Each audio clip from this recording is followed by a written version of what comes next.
याफुल्ला यो कर्म भूमिको आधारमा मातृभूमिको सम्झना गरौँ जहाँ बुद्धले जन्म लियो देवी देवताले बास गरे पुर्खाहरूले जीवन बिताए जहाँ हाम्रो पैरम गाथा जन्मियो जहाँ हाम्रो भाषालाई हुर्कायौँ चाड र उत्सवहरू मनायौँ त्यो मातृभूमि नेपाल जहाँ हामी जन्मियौँ।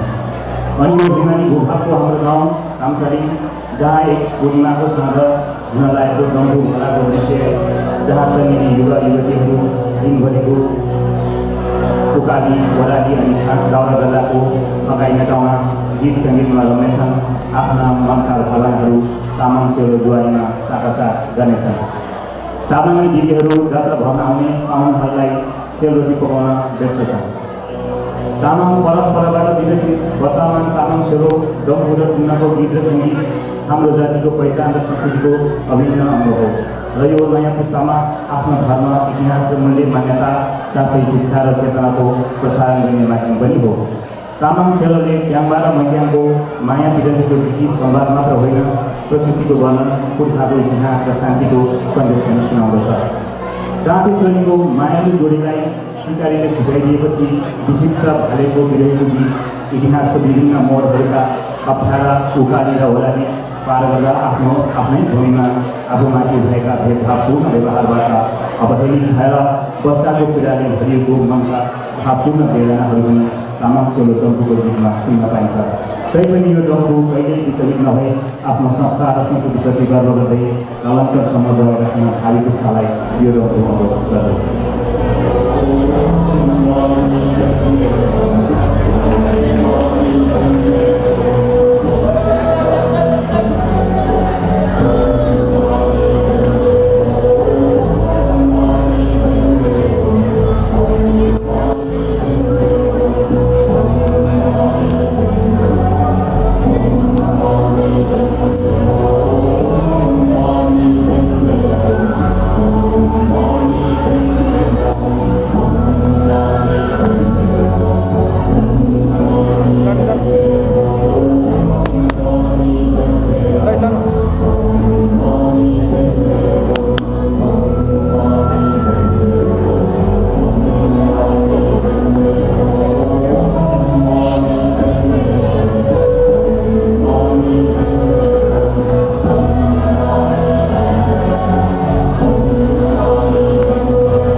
संविधानमा देशको आदिवासी जनजातिको अधिकार सुनिश्चित गर्ने रणभूमिबाट म 7 समुद्र पारी यो अमेरिकाको न्युयोर्क सहरमा 24 गते 24 तारिकको दिनमा आइपुगेको छु र 24 तारिक म यहाँ आउने बित्तिकै शेर्पाहरूको लोसार र यो तमाङ अमेरिकाको तमाङ सोसाइटीबाट यो आयोजित डम्बु सास कार्यक्रममा यति धेरै हाम्रा आदरणीय मित्रहरूको साथ एउटा साक्षात्कार हुने जुन अवसर मैले पाएको छु त्यसले गर्दाखेरि म आफूलाई धेरै भाग्यमान सम्झेको छु र यो साक्षात्कार हुने जुन अवसर दिनु हो त्यसको लागि म नेपाल शेर्पा किदुर अमेरिका र हाम्रो तमाङ समाज अमेरिकालाई म विशेष धन्यवाद दिन चाहन्छु।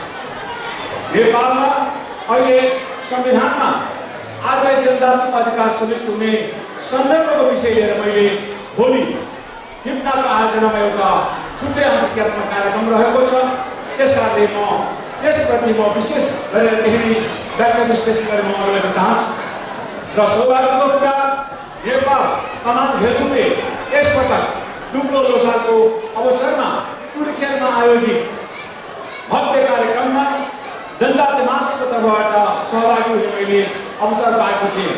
त्यहाँ म सहर्ष तपाईँलाई जानकारी गराउन चाहन्छु 20,000 हजारको सङ्ख्यामा तमाम समुदायहरू टुरिखेलमा उपस्थित भएर लोसारलाई मात्र एउटा सांस्कृतिक चाडको रूपमा नमानाइकन लोसार चाडको माध्यमबाट आफ्नो अधिकार संविधानमा सुनिश्चितका लागि तामसालिङ स्वतन्त्र प्रदेश स्थापनाका लागि आफ्नो एउटा शक्ति प्रदर्शन गरेको छ। र शक्ति प्रदर्शन निश्चित रूपमा राज्य सत्तामा र संविधान सभामा प्रस्तुत गर्ने राजनीतिक दलहरूको लागि तामसालिङ स्वतन्त्र प्रदेश स्थापनाको लागि एउटा दबाव दिने त्यसले सृजना गरेको म सहज तपाईँको बिचमा जानकारी गराउन चाहन्छु। र आज यो 7 समुद्र पारी आएर आफ्नो एउटा चाहिँ पेसागत कार्य व्यस्तताको समयलाई छाडेर केही उब्रेको समयमा यहाँ आएका तामाङ समुदायले आफ्नो संस्कृति एउटा न्युयोर्क सहरको एउटा यो भव्य हल यति व्यवस्थित गरेर चलाउन सक्छ भने निश्चित रूपमा यसले के सूचक लाग्न सक्ने तामाङहरूले तामसालिङ स्वतन्त्र प्रदेश आएको खण्डमा योभन्दा बढी प्रभावकारी कार्यक्रम रहन सक्छ भन्ने एउटा यसको सूचना दिएको छ। तामसालिङहरू राज्य सञ्चालनका लागि हकदार छ। तामाङहरू तामसालिङ स्वतन्त्र प्रदेश सञ्चालन गर्ने विवेक लाग्दछ भन्ने एउटा सशक्त सन्देश यो एउटा आजको कार्यक्रमले दिएको छ। त्यसकारणले तपाईँहरू यत्रो 7 समुद्र पारी रहेर आफ्ना बालबच्चाहरूलाई आफ्ना युवा पुस्ताहरूलाई दिने जुन किसिमको चाहिँ संस्कृतिको बारेमा ज्ञान दिनको लागि यो डम्बु सास आयोजना गरेको छ त्यो निश्चित रूपमा हामी सबैको लागि चाहिँ सिङ्गो आदिवासी जनजातिहरूले यो कार्यक्रमबाट प्रेरणा लिएर सबैले आफ्नो संस्कृति जोगाउनको लागि यस्तो खालको कार्यक्रम नियन्त्रण गर्नु जरुरी छ भन्ने कुरो मलाई लाग्दछ। मित्रहरू, संविधानको कुरा कहाँ तामसालिङको कुरा हामीले कुराहरू उठाइरहँदाखेरि तामाङहरू नेपालका धेरैवटा आदिवासी जनजातिहरूमा ठुलो सङ्ख्यामा भएको तामाङ जातिहरू र दुःखका साथ भन्नुपर्छ विगतमा चाहिँ कलम संसदको 12 देखि लिएर अहिले वर्तमान संघीय लोकतान्त्रिक गणतन्त्र नेपालको चाहिँ अवस्थासम्म आइपुग्दा पनि तामाङहरूको चाहिँ अहिले पनि चाहिँ राजनीतिक सामाजिक अवस्था नेपालमा अन्य आदिवासी जनजातिको तुलनामा धेरै दयनीय अवस्था छ र तामाङमाथिको विभेद अन्य आदिवासी जनजातिको माथिको विभेदभन्दा पनि सशक्त रूपमा अगाडि राखेको छ। अहिले तपाईँलाई म दुःखका साथ भन्न चाहन्छु, मैले बारम्बार यो कुरा भन्दै गरेको छु कि तामाङ जातिहरू राज्यमा विभेदको कारण विगतमा उनीहरूले आफ्नो शरीरको रगतले चाहिँ जीवन आर्जन गर्न बाध्य थिए। विगतमा उनीहरूले अहिले पनि यो के अरे यौन शोषण तामाङ जातिहरूको युवा युवतीमाथि पनि व्यापक यौन शोषण भइराखेको छ। अहिले भर्खरको अवस्था आफ्नो जीवन उपार्जनको लागि किडनी बेचेर जीवन दान आफ्नो जीवन उपार्जन गर्न तामाङ जातिहरू बाध्य छ। यो तामाङ जाति लगायत सम्पूर्ण आदिवासी जनजातिमाथि राज्यले गरेको विभेदको कारण अवसरबाट वञ्चितको कारण आफ्नो जीवन दानमा चाहिँ यस्ता खालको असाध्यै चाहिँ कस्तो के भन्नु एउटा दैनिक जीवन अवस्था गुजार्नु परेको छ। त्यसकारण मलाई जहाँसम्म लाग्छ यस्तो खालको एउटा विभेदपूर्ण चाहिँ अवस्थाबाट उन्मुक्तिको एउटै मात्र बाटो भनेको निश्चित रूपमा 15-20 लाख तामाङहरूको लागि तामसालिङ स्वतन्त्र प्रदेश अपरिहार्य छ। तामाङहरूले जबसम्म तामसालिङ स्वतन्त्र प्रदेश पाउन सक्दैन तामाङको राजनीतिक, तामाङको सामाजिक, तामाङको आर्थिक र तामाङहरूको चाहिँ सम्पूर्ण शैक्षिक विकास असम्भव छ। त्यसकारणले सम्पूर्ण मुक्तिको आवाजको लागि पनि सम्पूर्ण मुक्तिको खातिर पनि म आज यो मञ्चबाट त्यसको लागि आह्वान गर्दै मेरो छोटो मन्तव्य म यहाँ अन्त गर्न चाहन्छु। जय साथमा अमेरिकाले 2012 कम्पिटिसन आयोजना गर्दैछ। यस कार्यक्रमलाई एक सफल र एकदम मनोरञ्जन दिलाउनको लागि तपाईँहरूले आफ्ना विभिन्न कामहरूलाई थाती राखेर भए पनि एउटा आफ्नो संस्कृति र एउटा धर्म र एउटा परम्परालाई जगेर्ना र जागृत गराउनुपर्छ भन्ने भावनाका साथ आज उपस्थित भएर जुन उमङ्ग र जुन जासका जोस र जागृतका साथ उपस्थिति भएर जुन सम्मान हामीलाई व्यक्त गरेको छ, यसले पक्कै पनि तामाङ सोसाइटीलाई एउटा औजार प्रदान भएको छ।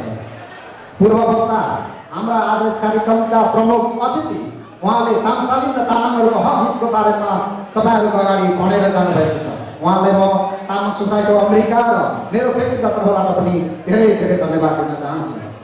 तामाङ सोसाइटी अफ अमेरिकाको 2002 स्थापना भए पश्चात तामाङहरूको आफ्नो एउटा वेशभूषा, भाषा र संस्कृतिलाई जगेर्ना गर्नुपर्छ भन्नेको खातिर आज स्थापना भएको तामाङ सोसाइटी अफ अमेरिकाले डम्फुसादहरू गर्दै गइरहेको कुरा तपाईँहरूलाई अवगत भएको कुरा हो।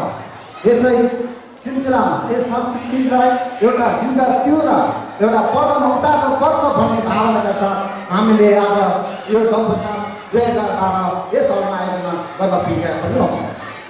हामीलाई थाहा छ यस डम्फुमा तामाङहरूको एउटा सेलो जसमा डम्फु र टुङ्नाको एउटा संस्करणबाट नै तामाङ सेलोको एउटा गीत बन्न पनि गएको छ। जहाँसम्म लाग्छ तपाईँहरूलाई सेलो भन्नुपर्ने कोही पनि छैन होला जस्तो लाग्छ। यी सेलोहरूलाई जीवन्त र प्रत्यक्ष रूपमा मूर्त रूपमा प्रस्तुत गर्न र यसलाई तपाईँहरू अगाडि दिनको लागि विभिन्न संस्था र विभिन्न व्यक्तिहरूलाई हामीलाई प्रत्यक्ष रूपमा अप्रत्यक्ष रूपमा सेवा गरिरहेकै छ। मैले आज यस कार्यक्रममा उहाँहरूको नाम र उहाँहरूले गरेको कुराहरूलाई लिन बिर्स्यो भने कतै डम्फुसाद अपुरो भएको जस्तो मलाई हुन जान्छ। तसर्थ यस अपुरो नहुनको लागि हामीलाई विभिन्न व्यक्तिहरूले विभिन्न संस्थाहरूले हामीलाई स्पोन्सर पनि गरेको छ। ती स्पोन्सर दाताहरूको नाम मैले भन्दै जाँदाखेरि सायद 20-22 जना साथीहरूको नाम पनि यहाँ पर्न जान्छ। त्यसबेला छुट्न गयो भने सायद मलाई असजिलोपन महसुस हुन सक्छ। त्यसैले उहाँहरूको नामलाई हाम्रा एमसी द्वय निमा बहिनी र लखनजीले भन्दै जान्छन् र यस कार्यक्रमलाई जुन एउटा नाच गानको रूपमा दिनको लागि हाम्रा प्रत्यक्ष रूपमा हामीलाई सहयोग गर्ने हाम्रा डान्सको रूपमा डान्सलाई एउटा तामाङहरूको आफ्नो संस्कृतिको रूपमा प्रत्यक्ष रूपमा र एकदम सकुशल रूपमा र मजाले हाम्रो तामाङको यही ड्रेस हो, यही भाषा हो, यही किसिमको कल्चर हो भन्ने किसिमको मूलत अगाडि दिनको लागि विशेष भूमिका खेल्ने कोरियोग्राफर म विजय भाइलाई पनि म धन्यवाद दिनुपर्दछ। त्यति मात्र होइन, हामीलाई सहयोग गर्ने हाम्रा धर्मवीर पनि छन् डान्समा। त्यस्तै गरेर हाम्रो लाइफ लाइन पनि छन्। लाइफमा तामाङ सोसाइटी अफ अमेरिकाका युथ केटाहरूलाई हामीले एउटा प्रस्तुत पनि गर्ने एउटा उनीहरूलाई मौका पनि दिएको छ। सायद उनीहरूको परिश्रम र उनीहरूको एउटा क्यापासिटीलाई आज हामीहरूले पक्कै पनि देख्न पाउनेछौँ। त्यति मात्र होइन, आजको यस उद्घाटन समारोहमा तपाईँहरूले जो एकदम उत्सुकताका साथ पनि हेर्न सक्नुभएको छ। सायद तपाईँहरूलाई भित्र कतै के हुन गएको छ, के हो भन्ने किसिमको जुन भान भएको थियो त्यसको कोरियोग्राफर गर्ने मेरा अन्य मित्र एकदमै यस तामाङ सोसाइटीलाई मनैदेखि दिएर हरेक कुरामा सपोर्ट गर्ने अन्य मित्र मैले अमृत लामालाई मैले विशेष धन्यवाद दिनै पर्दछ। त्यति मात्र होइन, यसमा हाम्रो यहाँ एउटा गुम्बा बनाएको छ छोटे, त्यसमा पनि मेरा एउटा मित्रले निकै सहयोगका साथहरूले समय दिएर बनाएको छन्। ऊ मित्रलाई पनि मैले सम्झिनु पर्ने हुन्छ। यो हाम्रो मित्र थियो बाबुरामजी, उसलाई पनि विशेष धन्यवाद दिनुपर्दछ। यति मात्र होइन, आजको यस कार्यक्रमलाई मनोरञ्जन र जीवन्त दिनको लागि विभिन्न क्षेत्रबाट सहयोग गर्नुहुने हाम्रा मिडियाकर्मीहरू उहाँहरूलाई पनि सम्झिनु पर्ने हुन्छ। मिडियाकर्मीहरूको साथ सहयोग नमिलेको भए आज सायद डम्फुसादले योसम्मको रौनकता पाउने थिएन होला जस्तो मलाई लाग्दछ। उहाँहरूलाई पनि मैले विशेष धन्यवाद दिनुपर्दछ। र हामीलाई यस कार्यक्रमलाई हामी भोलिको दिनहरूमा एउटा हेर्नको लागि र इतिहासको कुराहरूलाई हामीले गरेका कुराहरूलाई सम्झनको लागि भिडियो दिने हाम्रा भिडियो कर्मीहरू, हामीलाई फोटोग्राफी गर्नेहरूलाई पनि हामीले धन्यवाद दिनुपर्दछ। त्यति मात्र होइन, यस कार्यक्रमलाई सफल पुर्याउन आफ्नो स्थानबाट सहयोग गर्नु हुने सम्पूर्ण दाजुभाइ तथा दिदीबहिनीहरूलाई पुनः म एकचोटि धन्यवाद दिँदै आजको यस चम्पू कार्यक्रम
सारी भाउजू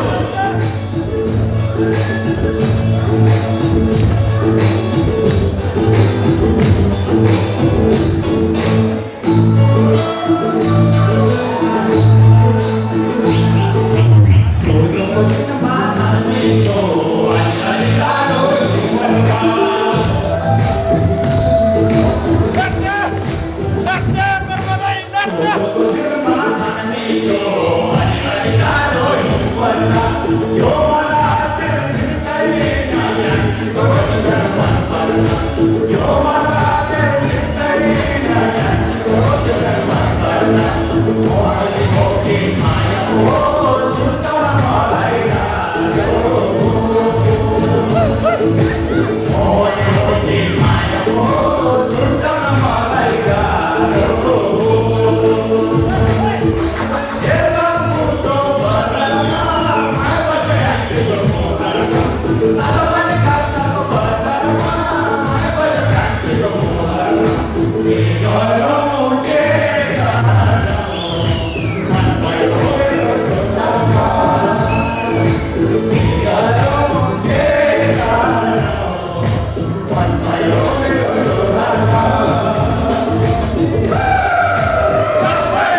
मुलुकको सभा हुनु पर्यो त्यहाँ मुकुन्दे भयो अनि लक्षिण अलक्षिण बानी बेहोरा कस्तो छ त्यसको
तर दाइको नाममा फुर्ती सुन्ने हात दाइको दिन त अब अहिले